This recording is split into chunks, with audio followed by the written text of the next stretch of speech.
परमात्मा और काल की एक बार परमेश्वर ने बताया कि हमारी काल के साथ वार्ता हुई थी, इसने मुझे चापलूसी करके वचनबद्ध कर लिया था कि 3 युगों में जीव, जब परमात्मा ने कहा था कि मैं नीचे के लोकों में जाके तेरी वास्तविकता बताऊंगा सभी प्राणियों को कि तू भगवान नहीं है, तू काल है, इनको खाता है, इसलिए तो इनको जन्मता और मारता है, पैदा करवाता और मारता है, असली भगवान कोई और है, वहां जाने का तरीका मैं बताऊंगा, ऐसा गुप्त मंत्र मैं लेकर आया हूं। तब काल ने पैर पकड़ दिए, बहुत ज्यादा जो है प्रार्थना की, परमात्मा ने स्वीकार की। इसने कहा कि भगवान 3 युगों में जीव ना ले जाना, कम ले जाना, थोड़े थोड़े, और चौथे युग में, कलयुग में कितने ही जीव ले जाना, इतनी दया मेरे पर कर दो। परमात्मा को भी पता था कि सतयुग त्रेता द्वापर में ये जीव गणे दुखी नहीं होते और इनकी पूर्व जन्म की बैटरी चार्ज होती है, उस प्रहार उसी से ये सुखी होते हैं। और ये सोच रहे होते हैं हम राम और कृष्ण की भक्ति कर रहे हैं, शायद इसी से सुखी हैं, तो इसलिए ये मेरे ज्ञान को स्वीकार नहीं कर पाएंगे। मालिक को मालूम था, तो इसलिए मालिक ने कहा था परमात्मा ने कि भाई ठीक है, चौथा युग जब कलयुग आई तब हम अपना अंश पठाई और काल फंद छूटे नरलोई, सकल सृष्टि परवानिक हुई। परमात्मा ने कहा था जब कलयुग के अंदर मैं अपना दास भेजूंगा और फिर ये काल के सब बंधन छूटेंगे और सारा विश्व मानव शरीरधारी प्राणी और साथ में जो मनुष्य, जो पशु पक्षी हैं, वो भी मनुष्य धारण करेंगे और वो सभी परमात्मा की भक्त नाम लेंगे। सकल सृष्टि परवानिक हुई, परवानिक माने विकसित होंगे। और कहते हैं कलयुग बीते 5500 पाचा, तब ये वचन मेरा होगा सच्चा। और कलयुग बीत जावे जब एता, सकल यानी सभी प्राणी परम पुरुष पद चेता। 600 वर्ष पहले मालिक की वाणी में लिखा हुआ है, कबीर वाणी में, सच्चिदानंद घन ब्रह्म की वाणी में, यानी सूक्ष्म वेद में, उस तत्व ज्ञान में लिखा है, परमात्मा ने बोला था, धर्मदास जी लिखा था, उसमें कहा है कि जब चौथा युग जब कलयुग आई तब हम अपना अंश पठाई और काल फंद छूटे नरलोई, नर नारी सभी का काल का फंद छूटेगा। तो इसने जकड़ रखा है, मूर्ख बना रखा है, बस इतना ही सीमित कर दिया, ये तेरा बेटा है या तेरी बेटी है, ये तेरी कार या तेरी कोठी है, 1 मिनट में मृत्यु हो जा, छोड़ बेटा, अब ये सब मेरी है, तू गधा बन। तो यह भूल या हमारे साथ इसने धोखा कर रखा था, इस ज्ञान से अब हमें खूब समझ में आएगा और हमारे बच्चे भी सुरक्षित रहेंगे, हम भक्ति करेंगे। परमात्मा की शरण में आने से हमारे प्रारब्ध के जो पाप आने हैं, मृत्यु होनी, अकाल मृत्यु या कोई अन्य अंग भंग होना है, वो नहीं होगा ही। अगर आप नियमित रहोगे, सच्चा विश्वास के साथ ही सत भक्ति करोगे, तो वो दुख टलेंगे, आपके बच्चे आखिर तक आपके साथ रहेंगे जब तक, और वो भी मुक्त होंगे और आप भी होंगे यदि सारे भक्ति पर लग जाओगे।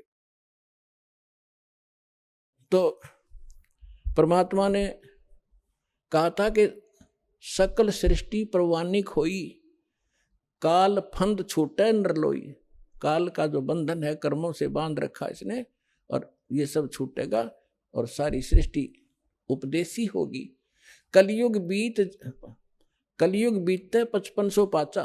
धर्मदास जी से कहा था कि कलयुग बीते 5500 पाचा, तब ये वचन मेरा होगा सच्चा। आज से 600 वर्ष पहले मालिक ने ये कहा था कि पूरा विश्व मेरी भक्ति करा करेगा कबीर की, और सभी उस सतलोक के परम परमेश्वर के उस परम पद के जानकार होंगे, सबको ज्ञान हो जाएगा उस परम पुरुष के उस पद का, जो गीता अध्याय नंबर 18 के श्लोक नंबर 62 में कहा कि अर्जुन तू सर्वभाव से उस परमेश्वर की शरण में जा, उसकी कृपा से ही तू परम शांति को और सनातन यानी शाश्वत स्थान को प्राप्त होगा। गीता अध्याय नंबर 15 के श्लोक नंबर 4 में कहा कि तत्वदर्शी संत की प्राप्ति के उपरांत यानी तत्व ज्ञान से परिचित होने के उपरांत परमेश्वर के उस परम पद की खोज करनी चाहिए, जहां जाने के बाद साधक फिर लौटकर कभी संसार में नहीं आते। और जिस परमेश्वर ने सब ब्रह्मांडों की रचना की है, अपने विषय में गीता ज्ञानदाता कहता है दूसरे अध्याय के 12वें श्लोक में, चौथे अध्याय के 5 और 9 श्लोक में, 10वें अध्याय के दूसरे श्लोक में कि अर्जुन तेरे और मेरे बहुत जन्म हो चुके हैं, आगे भी होंगे और पहले भी हम जन्मते रहे हैं। इसलिए वो कहता अर्जुन तू सर्वभाव से उस परमेश्वर की शरण में जा जिसकी कृपा से तू परम शांति को, सनातन परम धाम को प्राप्त होगा। तो यहां बता रहे हैं परमेश्वर कि कलयुग बीत जावे जब एता 5500 वर्ष 5 वर्ष, और तब सकल प्राणी उस परम पुरुष के परम पद चेता, उस परमेश्वर के उस परम पद के सभी जानकार हो जाएंगे। कोई सतलोक है, सचखंड है जहां हम रहते थे, वहां जाना है। तो जहां आशा ताबासा हुई, मन कर्म वचन सुमरियो सोई। तो जो प्रसंग चल रहा है हम उसी पर आते हैं। अब आपके जो पूर्व जन्म के संस्कार हैं उस कारण से आप भक्ति की चाह आप लिए हुए हो। दुर्भाग्य आपका कि उन नकली संतों के पास पहुंच गए।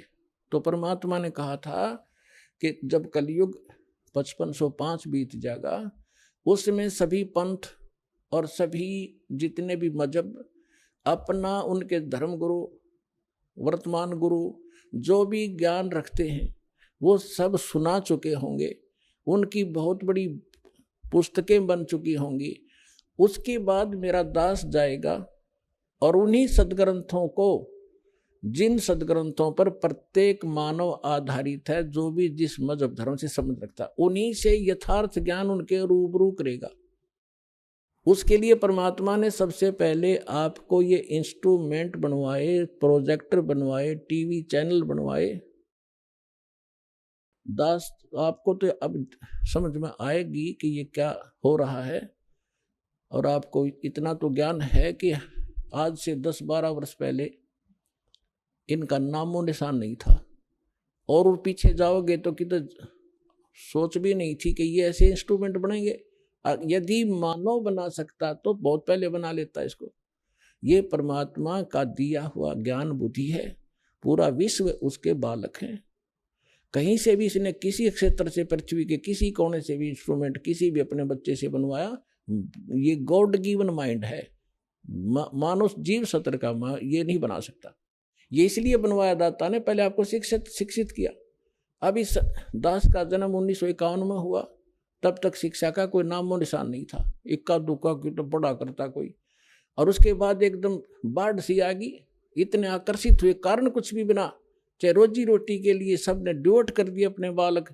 20-20 वर्ष तक बेटा बेटी पढ़ो पढ़ो, और मालिक ने दया करनी थी कि इसका सदुपयोग करेंगे। फिर ये इंस्ट्रूमेंट आपके सामने है, सदग्रंथ आपके रूबरू कर रहा दास, और उनका निष्कर्ष निकाल के परमात्मा के ज्ञान से तोल रहा है। तो इस मानुष जीवन का मूल उद्देश्य यही है कि आप भक्ति करके यहाँ से पीछा छुटवाओ, और जिस परिवार को आप सुखी और धनी देखना चाहते हो वो भी भगवान से ही हुआ करता है। भगवान आपको दोनों काम करेगा, यहाँ भी सुख देगा और मोक्ष भी मिलेगा। अब ऐसा कौन अनजान होगा जो इस अवसर ने चूकेगा? अब सभी इस बात को स्वीकार करेंगे।